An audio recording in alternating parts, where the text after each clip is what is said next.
All right. Hello, everybody. Welcome back to the CZ Media Podcast. Real and I are pretending that I just not have a technical issue that made me restart this. But it's okay. It's Monday. It's Monday, man. It's forgiven. Monday. We're 10 minutes in, and then my computer decided to die.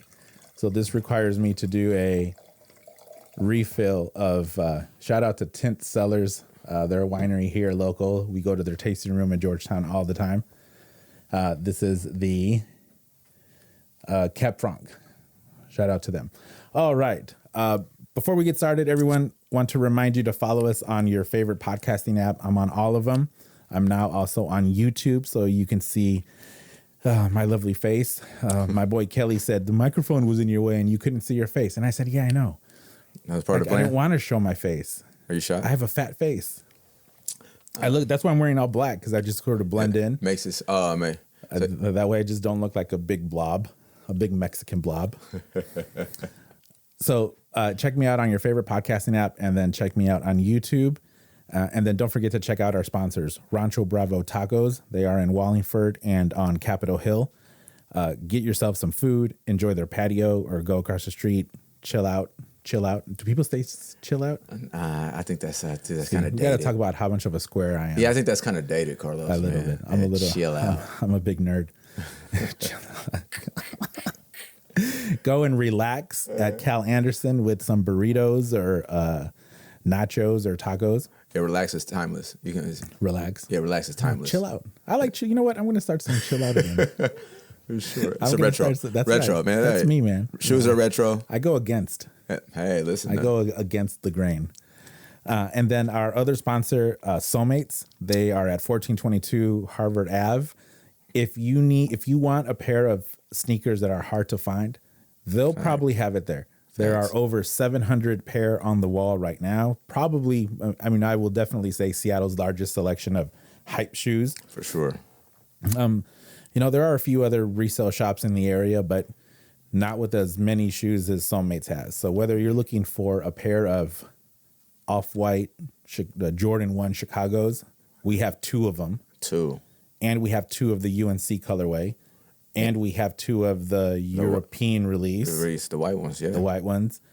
Go and check them out. If you're looking for a pair of good old classic everyday use Air Force Ones in white and the ever popular black. Sold two of them today. You sold two black ones? Yeah. Oh, it's about to be. Guy came in wearing black Air Force Ones. and then bought himself another crisp new pair of black Air Force Ones. Interesting. So go and check them out at soulmatesseattle.com. Well, I brought my boy Real back on. Let's go. We're going to talk about what he's been up to, and he's going to, you know what, before we get started, give us the 90-second recap. Seems like the recaps are getting longer when we start over. Man. No, it's good. It's good. Man, hey, Gerael Patterson, man, a.k.a. Rich, a.k.a. Real. I'm CEO of Reallionarie, as well as CEO of Rich Bag Members, serial entrepreneur. I also have a meat distribution company, Olive Aura. I'm into promotions, I'm into music, I'm in entertainment, I'm into fashion. But like I say, serial entrepreneur, man, I'm a brand ambassador for a few brands. Soulmates being one of them, Bag being another one, and Members Only being another one where I'm the official brand ambassador. So we need to have those guys on too. No, for sure. No, I got to get the whole team on here. Have you guys done anything as a collective? So we're going. Speaking of that, we got an interview on the 31st. Okay. Yeah, we're gonna go on this black media. I believe it's called the Truth with Proof, or the Proof with Truth podcast. Okay. Yeah. So we're gonna be on there as a collective, man. It's the first time that we all did an interview all together. We all kind of did like separate interviews. So this is one of the first time the dream team's coming all together. Perfect. Yeah. And when you let us know, send me that information, and I'll make sure to put that into the show notes. Got you, my guy. Appreciate you. As we're getting settled here, we were talking a little bit about Jason. Yeah. Listen, I literally just watched the last Jason. I think it was probably 2009. I watched it on Netflix. Yeah.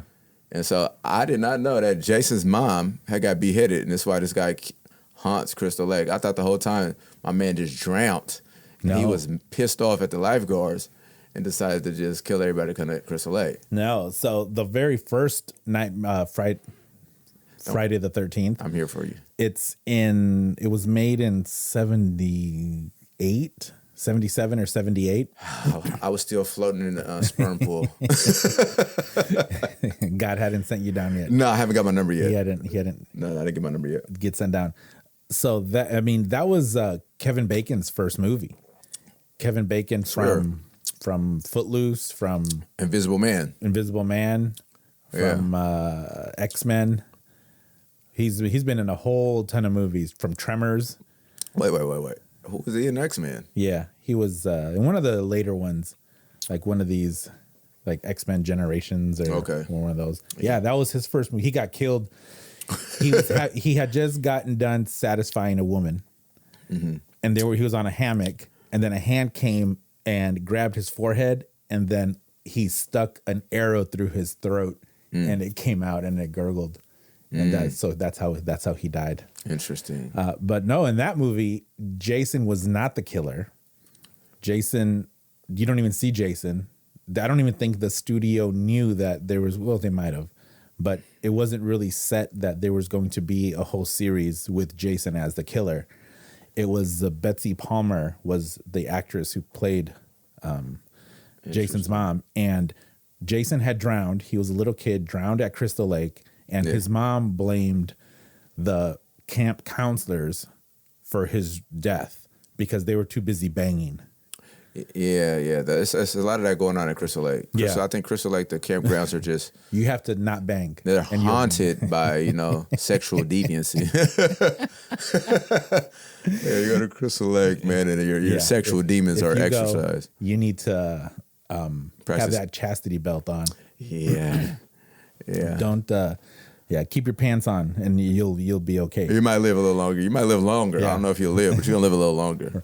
So the final girl in the very first Friday the 13th, she lived, and she cut the head off. So there's this really slow motion shot of her swinging a machete, and then you just see Jason's mom's head jump off. Okay, that's where I just learned in the last one. I never knew that. Yeah. So apparently I've never seen the first one. Right. But I seen that one and the new one. I was like, wait, Jason's mom got beheaded, and this is why this guy went crazy? Yeah. So then it made sense, his vitriol towards... That's why. The whole time I really thought it's because he drowned, and he just blamed everybody. And then probably he drowned, maybe he was a virgin, so then, it didn't make no... Man, they've taken this story everywhere. Jason was reanimated by lightning, then he went to hell... And then he went to space, and then he went to Manhattan. Yeah, there's the one. You know what, man? I used to think Jason was badass until Manhattan. When I seen that he was scared of water, he said, "Mommy." It kind of, they drowned him in the sewer, and he's like, "Mommy." It turned me off. Well, the movie that you're talking about, that's the actor from that movie, so Derek Mears. Okay. Yeah, he's the Jason actor, and the one that you just saw. That was the first one you ever seen his face too, wasn't it? Because that one. No. They've seen him in the face in a bunch of them. Okay. Yeah. So the mask, the hockey mask, doesn't come into play until the third one, I think. So I know you're into scary. So this is your thing, scary movie, boxing. So let's get this right: fighting, and then scary movies. You know what's so funny is that a couple of shows ago, I had my buddy Extreme Jose. He's a producer for King 5. Uh-huh. He came over. And he really wanted to talk about the shoes. And he was asking me, like, do you like the whole shoe culture? Like, do you like everything that goes along with it? And you know what? I had to honestly say no. I don't. I don't care what I wear. I don't care what shoe goes with what. Like, I don't need the accessories. It's like I don't need everything to be in play. Carlos, I hear that. Now, I could say you might not care about what you wear, but your shoe game, since you've been working at the shop, is crazy. Like, literally, man, you got Travis Scott highs with pink laces upstairs, bro. I do. But that's how they came. No, bro. Listen. I didn't do it on purpose. But whatever it said, these are heat. Look, you got another Travis Scott over there, the fragments. There's a few. Come on, man. You got the Travis Scott sixes. I have the Travis Scott, the sixes. The six. Come on, the man. Fours. The lows. Oh, you got the four. Oh, you did get the fours. Yeah. I have yeah. Brand new. But that's the thing, though, is that I like that stuff just in and of itself. I don't need everything else that accompanies it. Like, well, what are you speaking to? We got to get direct on this one, man. I'm taking offense because I don't know. I don't know if you're kind of like in the window taking a shot at me subliminally. I don't know, man. No, the way that I said chill out, that I'm a mega nerd. No, yeah, for sure. I am a mega nerd in absolutely everything else.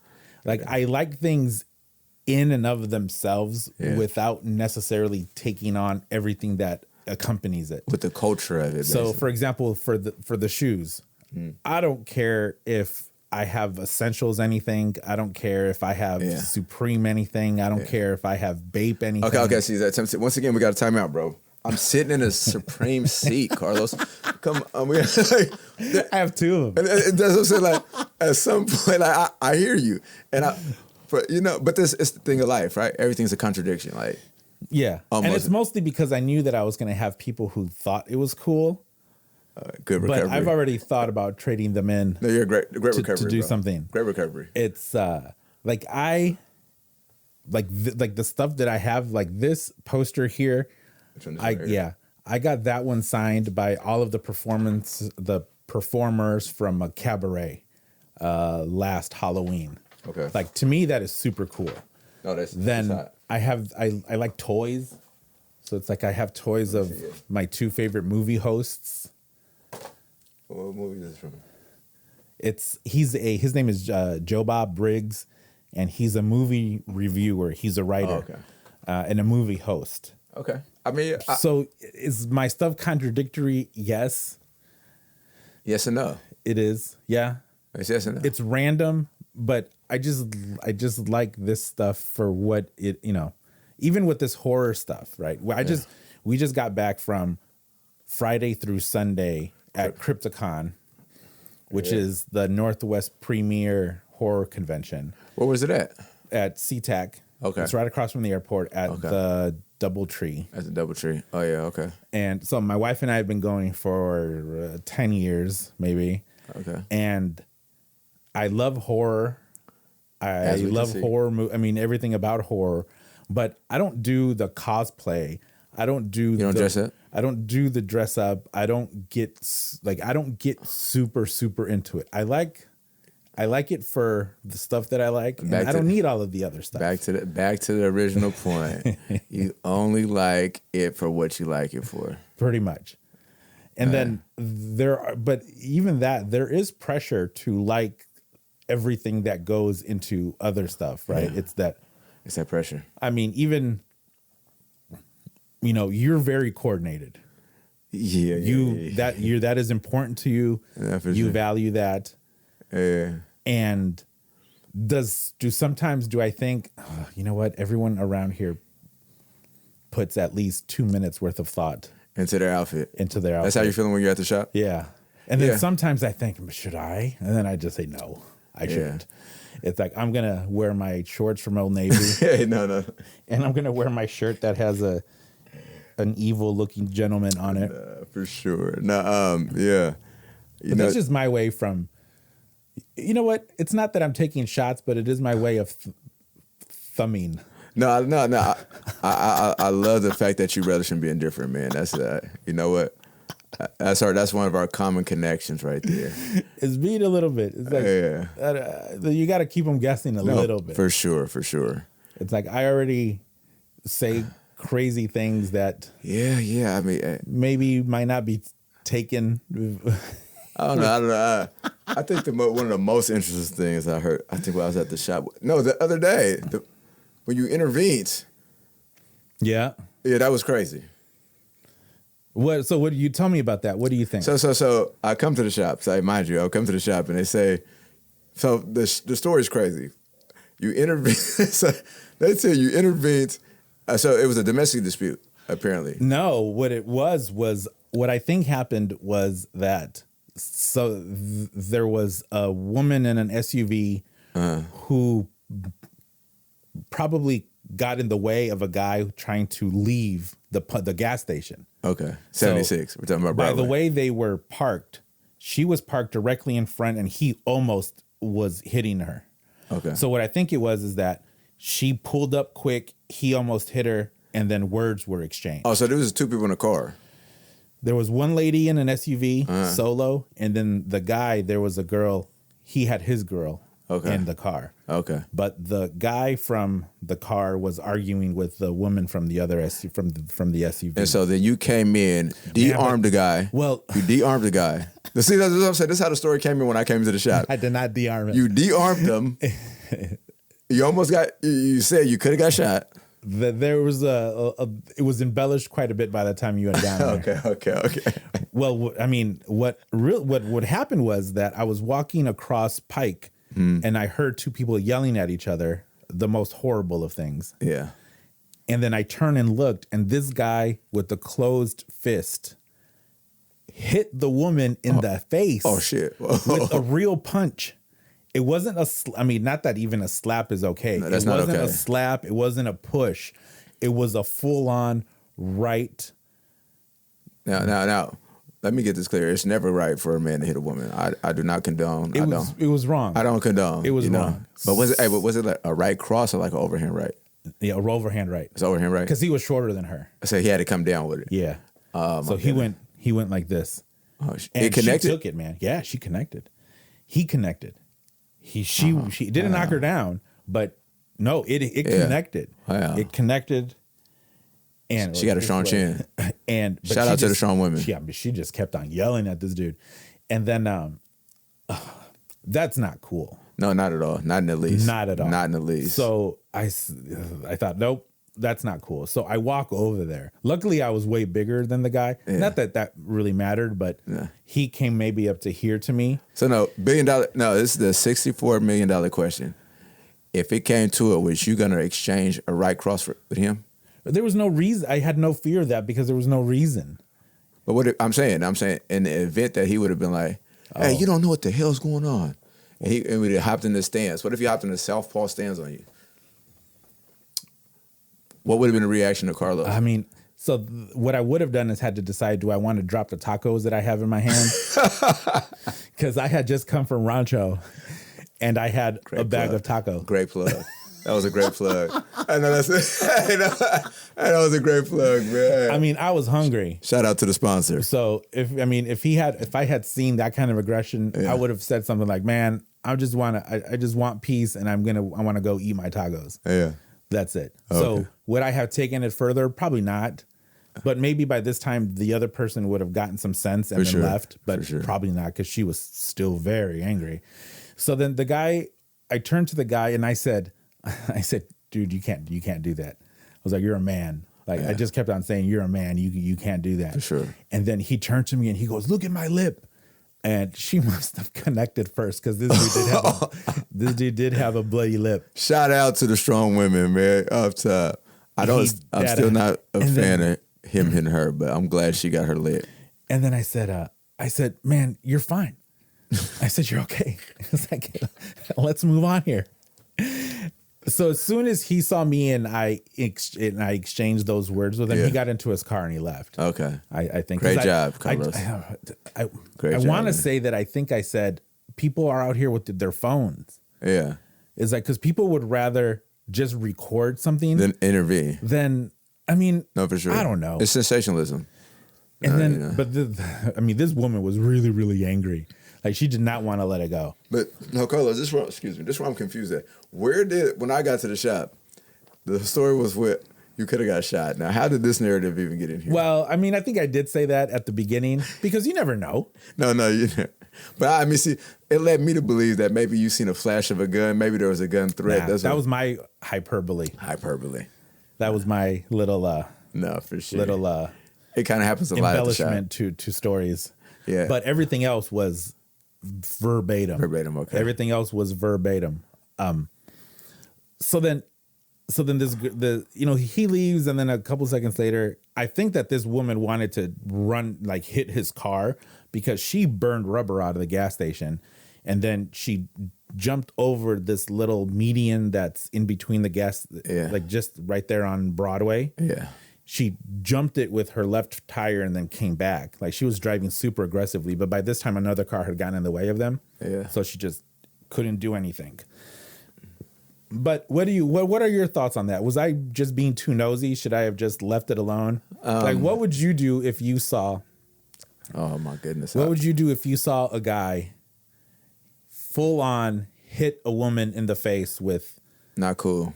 I don't think I would have took the diplomatic approach like you. I probably would have. I would have went in there hot on the guy.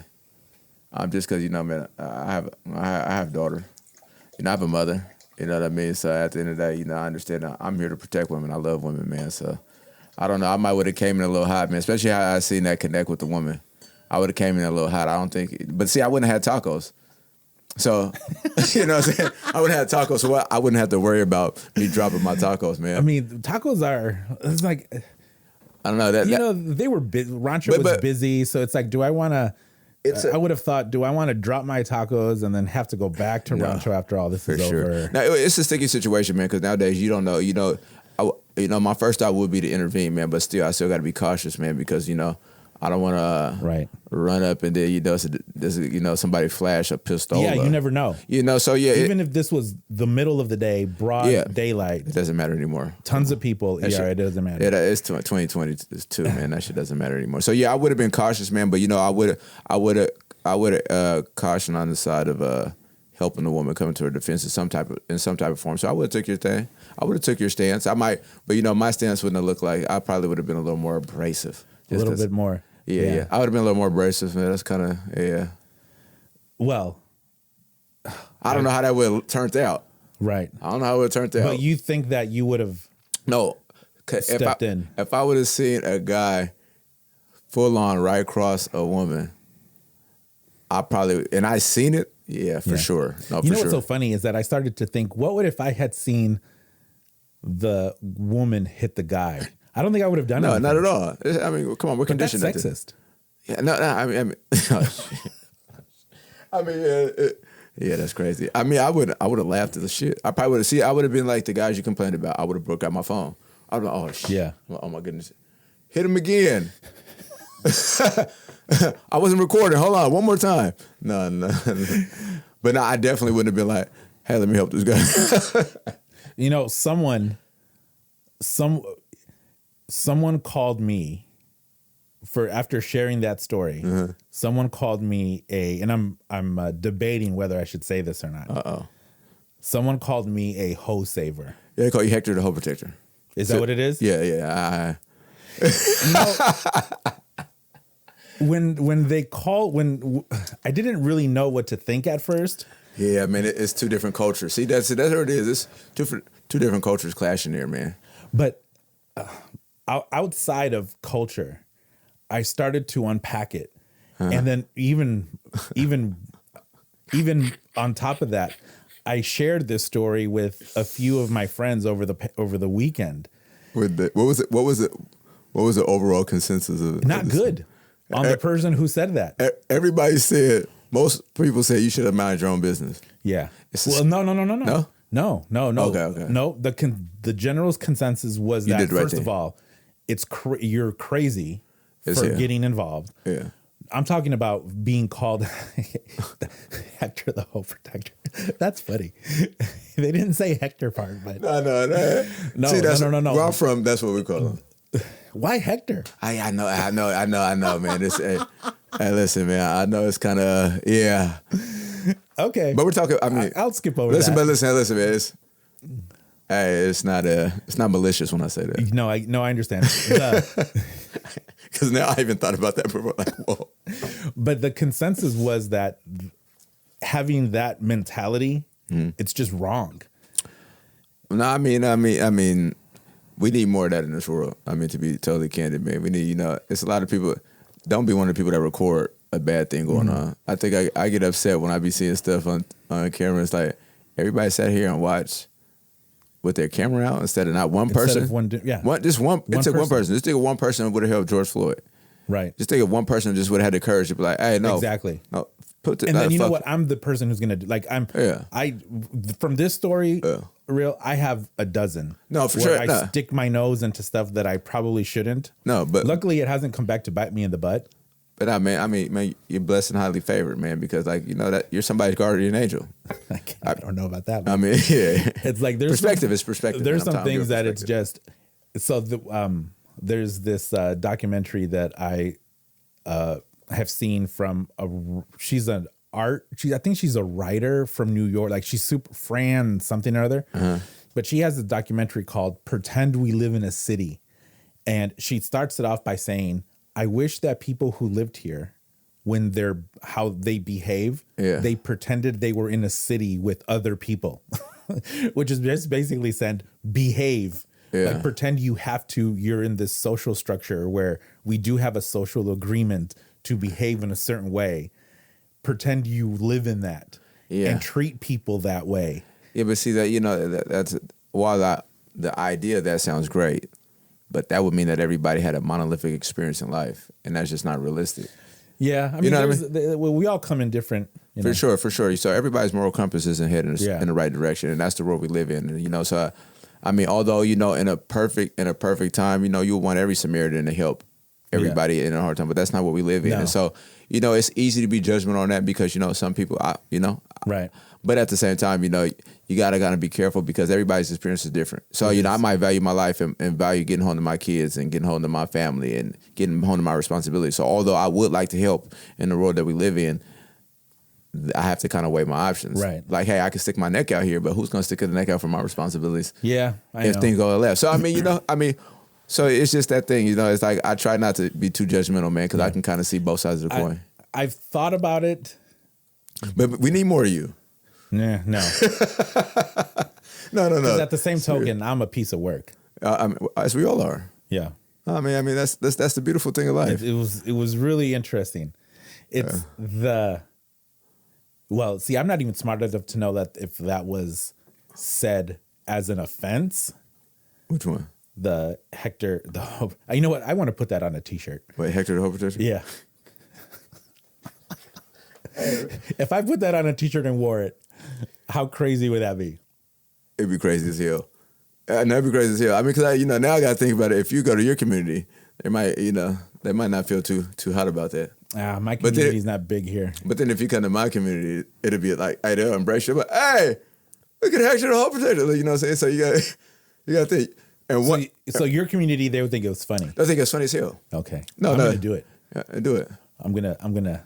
But no, for sure. We have an audience member, and I'm really curious to ask my audience member if you saw the dude walking around with a T-shirt that said Hector the Hoe Protector, what would you think? I would mind my business. I'm not nosy. Smart. Well, would you chuckle or smirk or scoff? Interesting. Well, it depends, to be honest, because I feel like the way somebody looks and who's wearing the shirt has a different perspective. Me, a fat Mexican. All right. See that? Hey, I'll do it for a laugh. No, listen. If you were, I don't suggest wearing it to the shop. I would wear it to the shop. I know you would. No. Listen, I totally know you would. But as the official, I wore this today. No, but as an official brand ambassador, I can't condone these type of things that go on at the shop. So I'm just saying. Well, I would think it would be highly hilarious. Well, you know what? So the reason why I would do it is because my best self-defense mechanism is taking jokes or things that people say about me and then embracing it and then repackaging it and just throwing it right back out. No. Like that nothing makes people more angry than knowing that whatever you're trying to make fun of someone doesn't work. Actually, I'm going to take it, laugh at it because if it's funny, then it's take funny. it in as my own. And then it's mine now. Yeah. So I now will forever be. No, for sure. Hector the Hoe Protector. That is fucking hilarious, man. Well, I mean, to finish off on this question, on this topic. Okay. Man, one of the persons that I told this to is a sociology know-it-all. Oh, what did he say? And well, she went pretty down into. She got deep on you. She got really deep into how this is systematic of this and systematic of that, and why we have issues with this and why issues still remain on this. And then at that point, I'm like, okay. Yeah. I didn't want to get too deep into here. And then You I was said, trying to go down the rabbit hole. Huh? she went a little too deep. And then, but ultimately I just ended up laughing because it is pretty funny. No, it was hilarious when I came into the shop and heard it. So yeah. All right. Enough of this. Okay. All right. We're back on track. We're back on track. So tell us what you have been up to since the last time we spoke. Oh, my God. I don't even think we have enough time for that. For the short condensed version, promotion company, man, we really been promoting events. I think we're at 5 to date. We like to call ourselves 5-0, man. We started off our first one last Mother's Day. So, before that, what was the first one? Tell me about the first one. The first one was Mother's Day weekend last year, 2021. So it was still the pandemic. We threw it in Ballard. And so we threw it at Ballard at this place called the Cathedral. Nice, great aesthetics. Right there kind of by the Matador. It's literally a block away from the Matador in Ballard. So it's so the brands, the brains, they got together. So we got together and said, you know what? We all came together at first for the music. So I had a music company. I still have a music company. I manage artists, and so then my friend who's the CEO of Bag, D Black, he had an artist, and so we was like, hey, listen, and he had a record label, and so we like, man, how do we combine all our resources, all our influence to bolster everybody's brand? Okay. And so then that's when Members Only, which is the CEO is Sam Sosa, which is another one of my business partners in the RBM, Rich Bag Members, which is 3 companies, my company, Reallionarie, Bag and Members Only, all together. So we say we want to bring the merch, the entertainment, the music, our influence, and our brand under one house, like Coca-Cola. Yeah. You know what I mean? And how Coca-Cola has Sprite and has Bart's Root Beer and it has all Dasani and all this stuff. And no matter, even if you don't like Coca-Cola. Yeah, there's something for you. There's something for you. And Coca-Cola reaps all the benefits. And so we thought, how can we do that? As well as, 3, to be candid, man, 3 black businessmen coming together, be able to work together. Yeah. And change that narrative. And so we came together and we thought, okay, so we came together for the music. And so we're thinking, we're at the table and say, man, how do we get more attention on our brand? On this brand, this new formerly Rich Bag Members, how do we get the attention on there? And we say, you know what?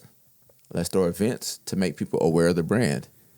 So do you guys have brainstorming sessions often? Every Thursday. Every Thursday you guys come together? Every Thursday we come in person, man. We come in person. We meet in the conference room at my place on the 40th floor.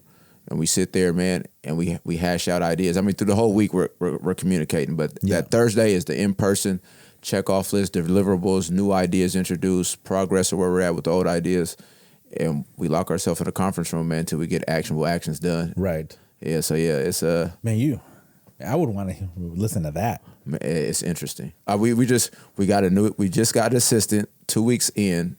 She's our lifeblood. I promise you, in 2 weeks, she has organized our company tenfolds. Nice. Easy. Keeps us on track because, kind of like how, we got lost in that story you did. Yeah. Yeah, we got lost there. You know that? But no, we try to wrangle it back. Yeah. It tends to get like that in a thing. It'd be so many great ideas, and it's kind of, to bring us back in, to stay focused, to like prioritize because we got a lot of things going moderator. On. Yeah. So that's, she also has to be familiar with what each of you are doing, what the resources are, because ideas are great, but some ideas are just a little bit past what is feasible. Some ideas maybe aren't in line with where we're going. The mission statement of what the definitely the core is.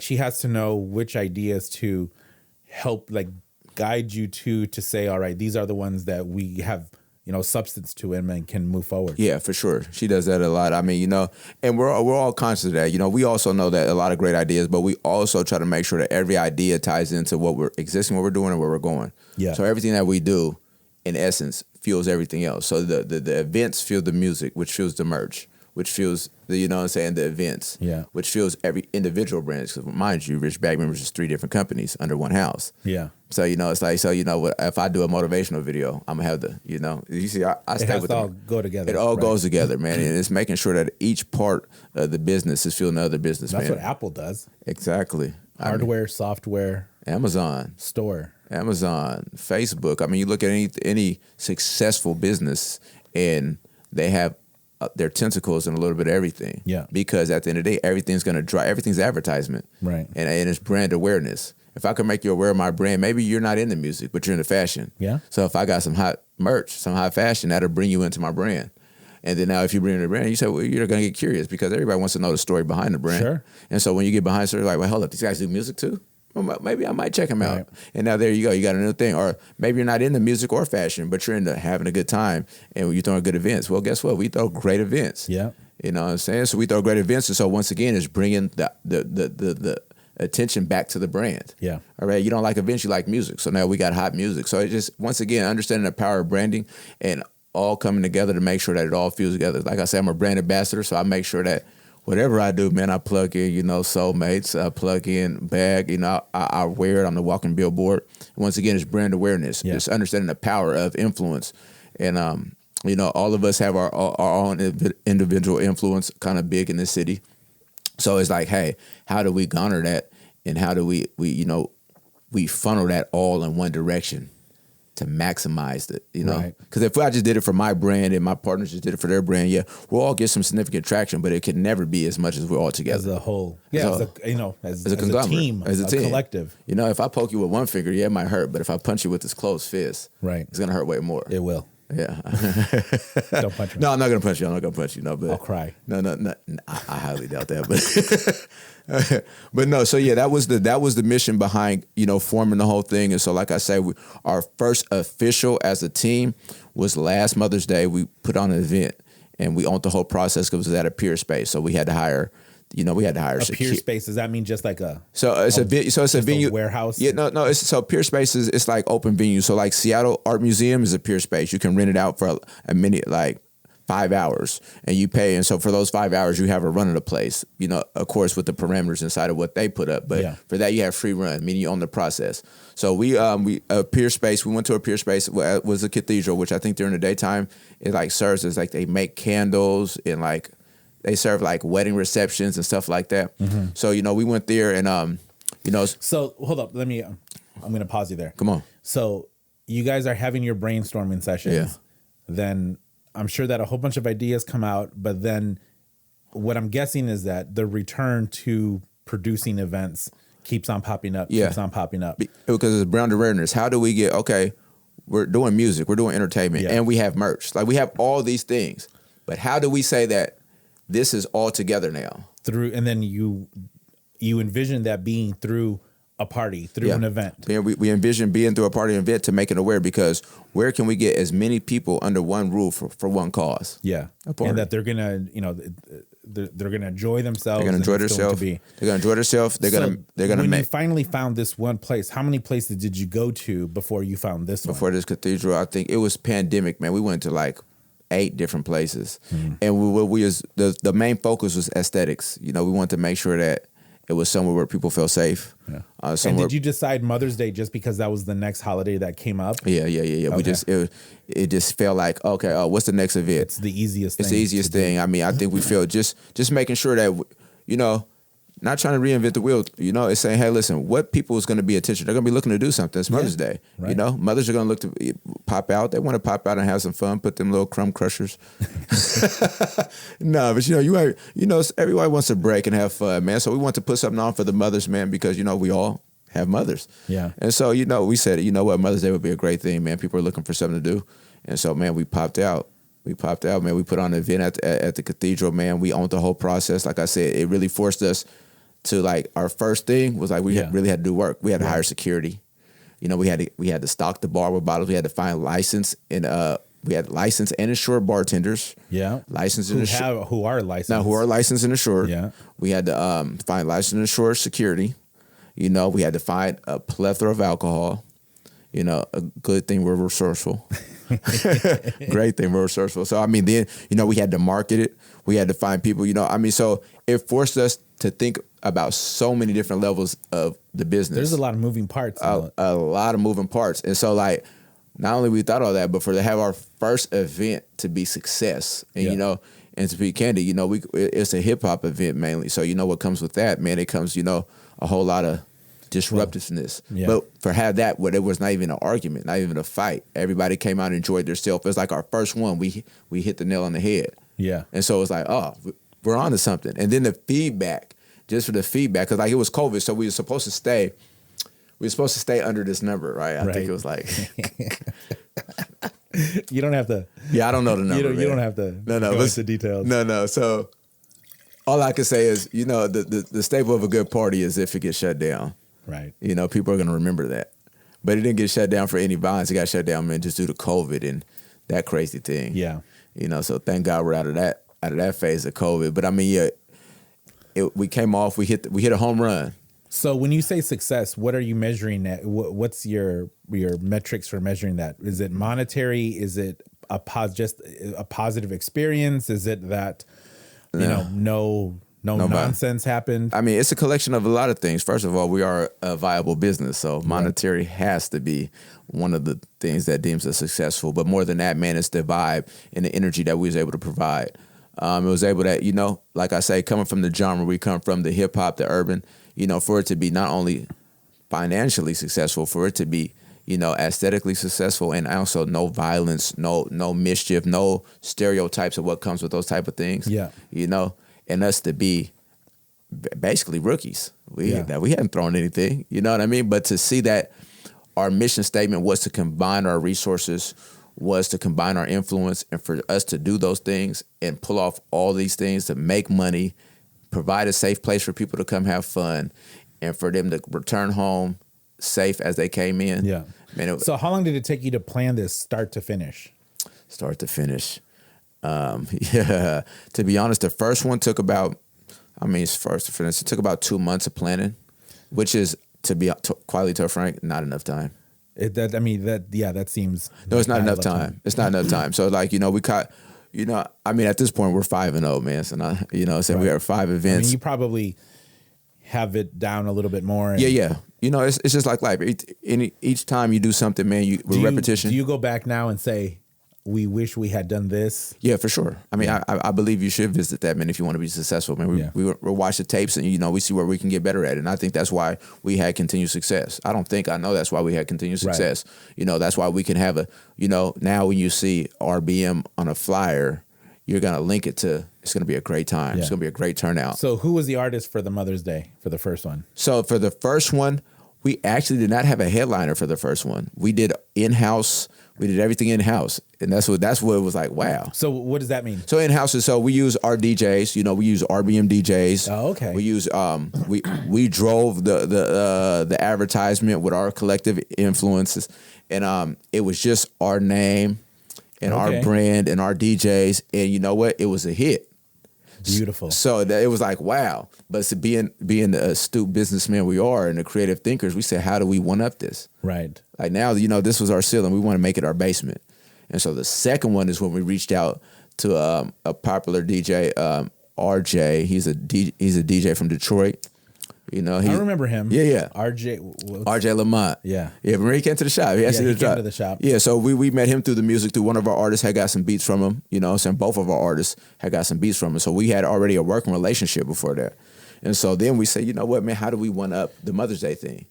And man, this feels like just like the other day, and you've done 5 already? 5, man. 5. So yeah, so we did the one at the Cathedral. We did 2 at stage. When is Mother's Day? Mother's Day, it just passed. So it's a year. Yeah, it's been a year. It's every 6 weeks or so. Every 6 weeks. I mean, we've been No. Every 2 months. Almost 2 months. Almost 2 months. We've been going crazy. It's the wine. Yeah, no, don't worry about it, man. No judgment zone here. So you're still on that 2-month planning cycle. For sure, yeah. Except that now you have things more streamlined. Now it's more streamlined. So now more streamlined. Now it's growing our base, man. Now we're trying to expand our what can I say, our demographic. That's the best way to put it. You know, it's like, you know, we know, I mean, I think with us, we come from the urban area. You know, we all have influences, like I say, from that area, man. So it kind of pads the stats in that genre because, you know, our peer influence can kind of help us on the back end with marketing. Yeah. Well, I mean, when you say expanding your demo, nothing says that more than your next one. The next one, the EDM show, man. You surprised me when you said EDM. I know. Listen. I said EDM? Yeah. Listen, it's crazy. I mean, we live in Seattle, Washington, so I think smart business, a smart, viable, successful business understands the demographic they're in, right? And not so much the demographic of our head. Well, I mean, you have to step outside of yourself because it's not all what you like. It's what the consumer likes. It's what the consumer likes. And like, hey, listen. And again, another Steve Jobs. Come on, study the grace, man. Success leaves clues, man, and that's it's like I say, there's no need to reinvent the wheel. Not at all. Not at all. Like I'm gonna keep it a wheel. Now I'm gonna put my own twist on it to where you can. There are people who do want to reinvent, and that's perfectly fine. But if you want something that repeats itself, then if you want sustainability, I mean, you just gotta. No, I mean, if you're trying to do a one-off thing, where you're just focused all on this one thing and you're not looking to do another one. Yeah, if you're not looking to duplicate. By all means, reinvent the wheel. But if you want a business that churns out product and services, stick with what works. Longevity. Do it and move on. Yeah, because you stick with what works, but you put your own twist on it, man. That's creativity. Yeah. It's just like with dressing. Like we can have the same shoes on, but it's how I wear my shoes that it's going to make mine. I look like a homeless person with nice shoes on. You look like. I mean, I don't say a homeless person. Maybe. Today I look like homeless. Well, I look like. You look like. My hair is not tied back, so I definitely look like a homeless person. But I'm okay with that. No, I just shaved a little bit ago too. So when I have a big old white beard. Yeah, man. I seen you a few times unshaved, man. Long thing. Yeah, you kind of give me Liam Nelson from Grey vibes. Well, you know what? Me being able to grow like a real proper beard is relatively new. Within the last 5-6 years. You said you had patches? Before that, it was very, very patchy. Yeah. But I don't know. I'm going through my second puberty, I guess. Yeah, I went through the same thing, man. I used to. Where it's now I can. Yeah. I get this good beard going. Yeah. Well, anyway, we got sidetracked again. Yeah. What's your assistant's name? Helena. See, we need her here. Yeah, no, we need her here. I most definitely know. No, man. Listen, I say, man, she's the MVP of the squad as of now, and she's only been on for 2 weeks. Oh, perfect. Like I said, she's 10X's in 2 weeks. Perfect. Like, this EDM show, man, I mean, it's a new frontier for us. Yeah. I mean, it's going to be at Supernova. It's a crazy venue. When I asked you to be on, I said, man, I'm going to just ask a whole bunch of questions on how does this work? Yeah, come on. Shoot fire. No, but you are the answer to that question is the answer to getting almost anything done. Yeah. Like just do it. No, just do it, man. I mean, I'm a doer. Like as much as I'm a talker, I can quite talk a lot. But I also believe in doing, man. Actionable actions. Yeah. No action. When I have an idea, man, I got to promise to myself. When I have an idea, as soon as I get the idea, I do one action towards that idea. And once I do that, it unlocks the second idea. Right. And I mean the second step. And so on and so on. So I don't get too caught up if there's 21 steps. I don't get caught up on like, damn, what's 19 gonna look like? No, I just focus on the one. Right. And then the one shows me 2. How to go. And then 2 shows me 3. Right. And so on and so on. So a lot of people get so stuck in, in my sales career, when we would have weekly sales meetings and I would have to run a report on the sales in my territory and say, okay, I sold 2.1 mil this year, and it was separated into these products, into this quantity per product, and in this region, I would do all of my reports. Then my sales manager would say, "What does that mean?" Early on in my career, I would just stumble and not really know how to answer. Yeah. And he would say that he would call that the paralysis of analysis. Analysis paralysis. I swear to God, I was gonna say that before you said that. Yeah. He would say you're getting stuck in the details. And then he would say, this was early on in my career. And then, towards the, when I learned it fairly simple quickly. Yeah. Because it really does come down to what do you want to do? And then, like, if you do, obviously, for the most part, people want to have their high-end stuff sell more, but it's probably not as profitable as their lower stuff selling way more. Listen. And I mean, this is a whole sales pipeline, but it can be this whole system of that can be applied to getting things done. No, for because sure. you have to then formulate a plan to how am I going to do that. Listen, man, you don't eat a steak in one bite, do you? No, well, sometimes. Oh, you're a bad man. I'm hungry, but you're a bad maybe man. 5 bites. Okay, but- see, but whatever, you have to break it down. That's Yeah. one big steak. You got to eat it one bite at a time. Right. And, just keeping that mind state on when you're trying to achieve goals. It's like, okay, I got this big goal, but I'm not about to achieve this big goal today. Yeah. But it takes steps, and I'm going to break it down into actual actions where it's understandable. Right. If I'm at the gym, I'm like, okay, I'm going to do 20 reps. You know what I'm saying? But I'm going to focus on rep 1. You know what I'm saying? I'm going to focus on rep 1. I'm going to do 5 sets of this. So that, in essence, that's, 500. That's 100 reps I'm going to do, but I'm not all trying to do them at one time. And I mean, is that teachable though? I mean, is it teachable to tell someone, listen, first of all, can you teach someone to set goals? For sure. I mean, yeah, I do. And then second, I do it quite often. Well, I mean, there's a difference between trying to guide someone to say, this is what I want, right? But then there's another thing to say, this is what I want within the parameter of feasibility.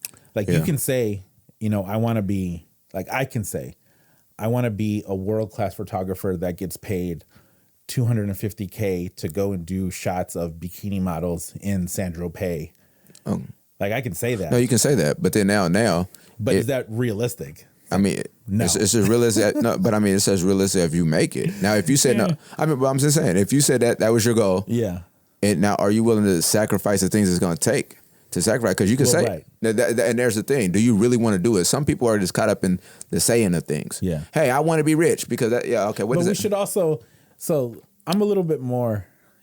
You are full on optimistic.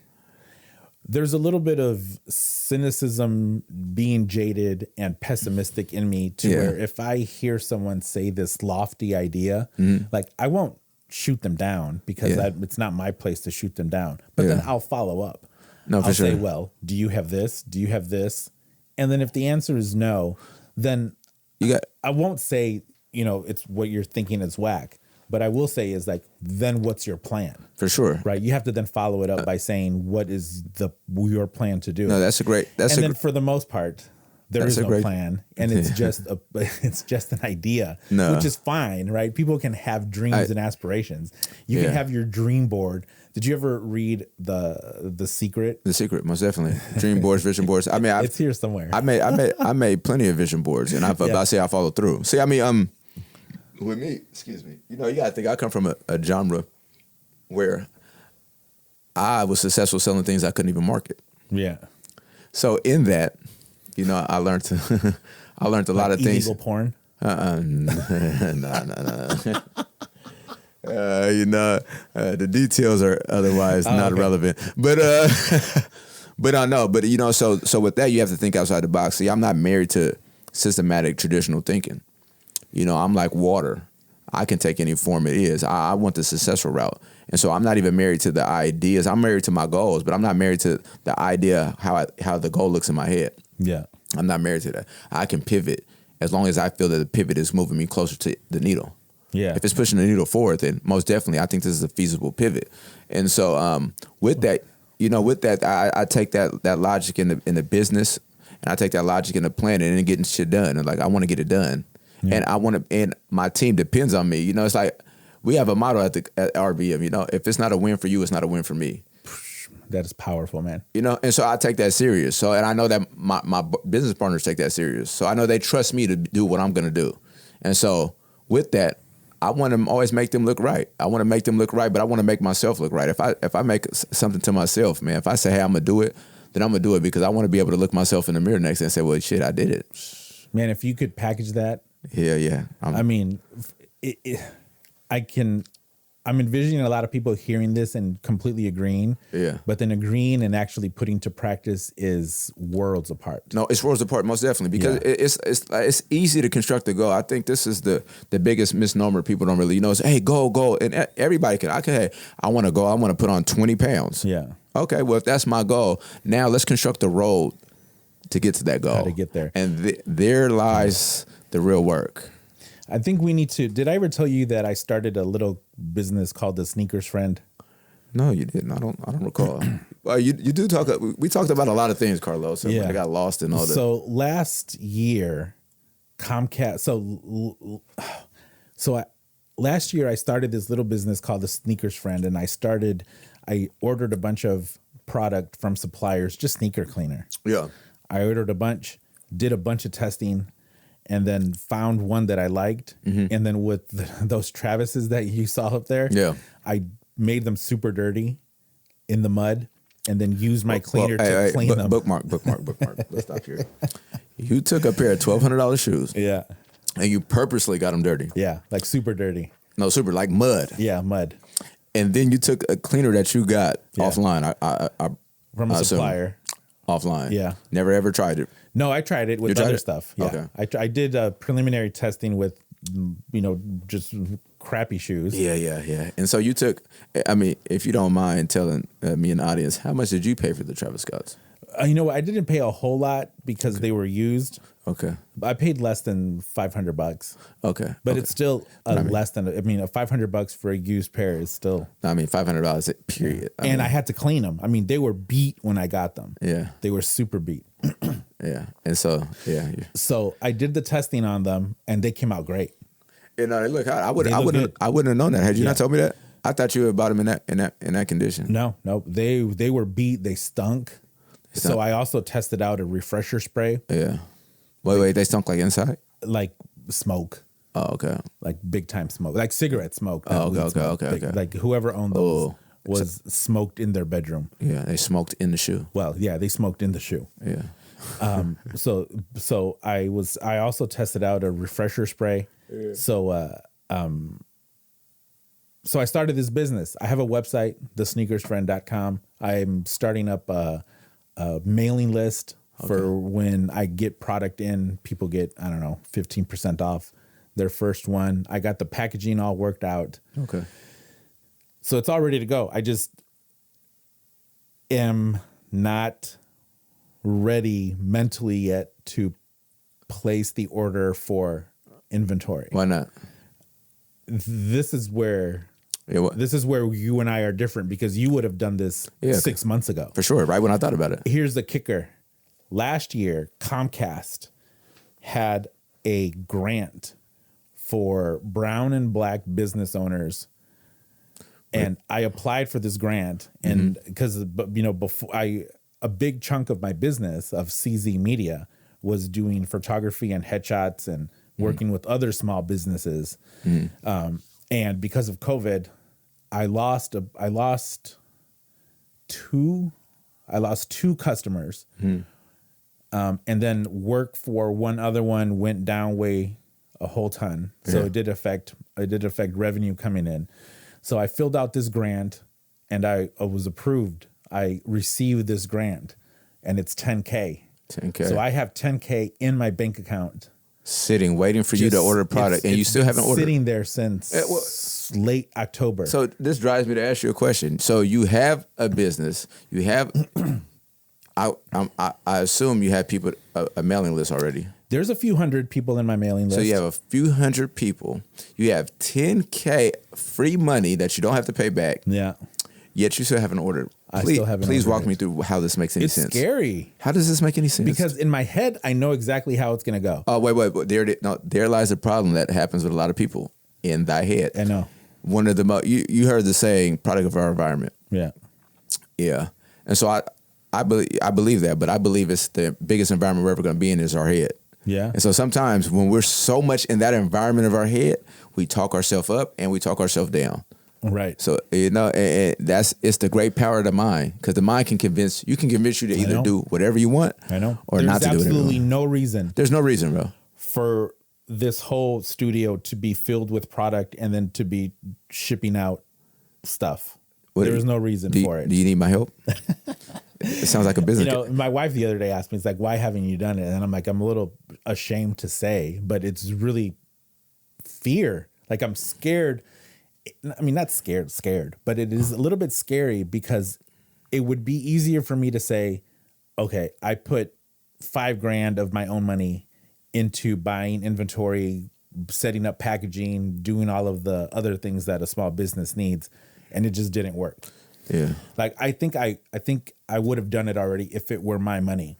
But now I was able to convince a major corporation To believe in you. to believe in me, in that my proposal for this online business was valid and had legs, that they said, here's 10 grand to make it work. Listen. So now if I do it and it doesn't work, it's like, okay, I'm a schmo. No. You're a schmo because you got 10K and you And I have haven't a used business it model. yet. You have, Hey, yeah. it's in a savings account, and I've already earned about 33 cents in interest. Oh yeah, because that 0.00001 interest rate you get at your bank. Huh? Listen, but the thing is, made money already. see, this is the thing is, yeah, nowhere near one sale can catapult. One sale is going to catapult what you made. I know. But see, no, that's the thing is just do it. And you know what? Big business understand getting rich off other people's money. So I hear what you said, but what I hear is it's like I know the wrong wiring. It's like, is, no, 100%. why you would go to where there is no loss for you. You have a 10K cushion. I do. So it's like, wait, Not my money. not your money. Other people's money is how you're going to get rich and grow your business. You think Amazon got rich all of Jeff Bezos' money? Nope. You think Google He got rich off of 27 people's money. You hear what I'm saying? Yeah, listen, you think Microsoft got rich all of Bill Gates' money? That's not how it works. That's not how big business model. But see, it's that frame of when you think that you're a small business. Yeah. At any of my businesses, that doesn't even enter my head. Small business, I'm not a small business at all.